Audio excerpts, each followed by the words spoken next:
Bonjour, cliquant sur l'affiliation, le podcast 100% affiliation et bienvenue dans cet épisode. Épisode qui est un extrait du podcast complet dans lequel j'interviewe Romain Pirotte, expert en Black Hat SEO. Podcast que tu peux retrouver en lien directement dans la description de cette vidéo. Sache également que tu peux télécharger le PDF récapitulatif de l'interview qui n'est autre qu'un plan d'action pour lancer ton premier site Black Hat. PDF que tu peux télécharger directement en cliquant sur le lien dans la description de cette vidéo. Maintenant que tout est dit, je te laisse découvrir l'extrait de cet épisode avec Romain. Et donc en termes pratiques, comment est-ce que tu montes justement ces sites en Black Hat? Est-ce que tu pars sur des domaines expirés, sur des domaines neufs? Comment est-ce que tu gères le contenu? Est-ce que tu références?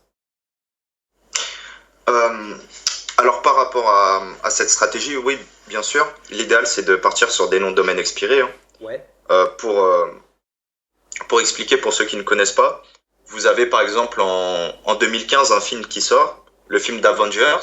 Donc voilà, ils font énormément de promotion. Le site a pas mal de notoriété parce que tous les médias parlent de ce site-là.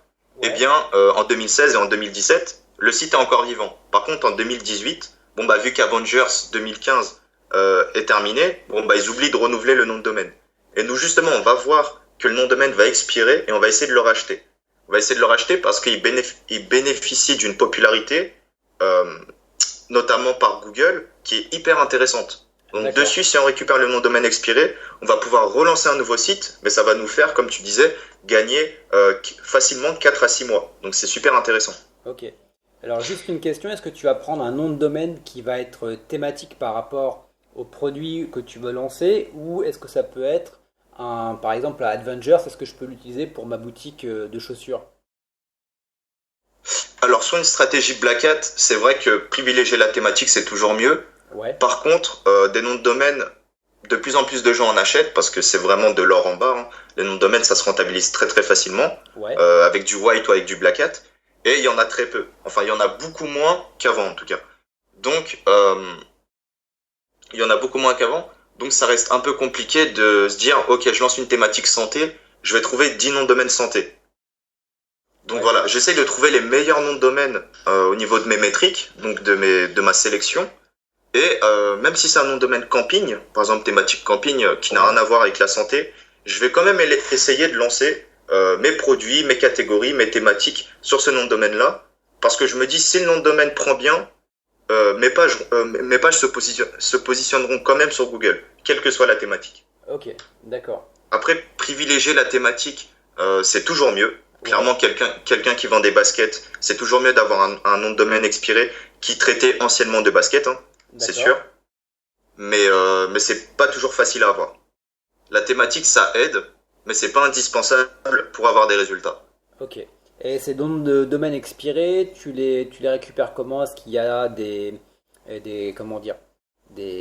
applications, des sites sur lesquels tu peux en acheter, ou est-ce qu'après tu peux le faire de manière manuelle en regardant, par exemple, je sais que quand tu vas sur certains annuaires, je crois que tu utilises le site Broken Link qui va te lister tous les sites en bad host, donc ouais.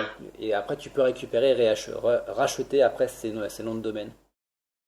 Complètement. Globalement, il y a deux types de noms de domaine expirés. Tu as ceux qui ont déjà expiré, donc qui ont expiré hier et nous qu'on va racheter aujourd'hui. Donc aujourd'hui, on a juste à les identifier et aller par exemple sur OVH ou InternetBS et on peut les racheter directement. Ouais. Et après, tu as d'autres types de noms de domaine expirés. C'est ça qui vont prochainement expirer et on peut les retrouver notamment sur des sites connus comme Udot, Domain Order, etc. Tu as des listes de noms de domaine et ils nous disent, ok, il va expirer dans tant de temps, vous pouvez enchérir dessus. Par contre, s'il y a quelqu'un qui enchérit au-dessus de toi, il les récupérera. Ouais. Par contre, si tu as la meilleure enchère et que le service qui te dit qui va prochainement expirer arrive à le récupérer et que tu as mis le meilleur prix, eh bien, tu vas pouvoir obtenir ce nom de domaine expiré. Ok. Et un bon nom de domaine expiré en termes de métriques, c'est quoi le minimum si on veut se lancer dedans? Alors au niveau des métriques, vraiment moi selon le type de projet, j'ai des métriques différents. Ouais. Voilà, si c'est un projet white hat, je regarderai plus le nombre de domaines référents. Ouais. Donc le nombre de sites qui fait un ou plusieurs backlinks vers le site que je veux récupérer, le site en question. Je vais également regarder, bien sûr, les métriques comme le trust flow, le citation flow, et également l'historique de trafic. Très important également. Un site qui est surtout sur une stratégie Black Hat, un site qui a eu anciennement du trafic, donc des visiteurs, il s'est positionné sur divers mots-clés, eh bien, c'est un vrai signal positif. Donc, si le mois dernier, on peut le voir notamment sur SEMrush, si le mois dernier, il y a eu des visiteurs sur le site et le site se positionne encore aujourd'hui sur différents mots-clés, en fait, il a encore des pages indexées à travers des articles anciennement publiés, eh bien, moi, je vais le récupérer et je vais publier de nouveaux articles. Par contre, Google ne fera pas la relation entre l'ancien site et le nouveau site. Et c'est pour ça que si je publie sur un site qui a anciennement 100 pages, j'en publie 2000, Google ne fera pas la relation et il indexera très rapidement les 2000 pages. Donc très rapidement, on aura des résultats. Beaucoup plus rapidement qu'un nom de domaine qui n'a pas eu de page indexée pendant 2 ans. Sinon, on publie 2000 pages. Google, il va se dire, il y a un truc louche, donc il va indexer progressivement, mais c'est presque sûr que le nom de domaine aura du mal à repartir. Ok, donc il faut prendre un nom de domaine qui est expiré il n'y a pas si longtemps que ça. Si ça fait 2-3 ans, c'est peut-être pas forcément la peine de se pencher sur ce nom de domaine-là. Complètement. Le critère le plus simple, c'est de faire un site 2 points. Par exemple, site.fr.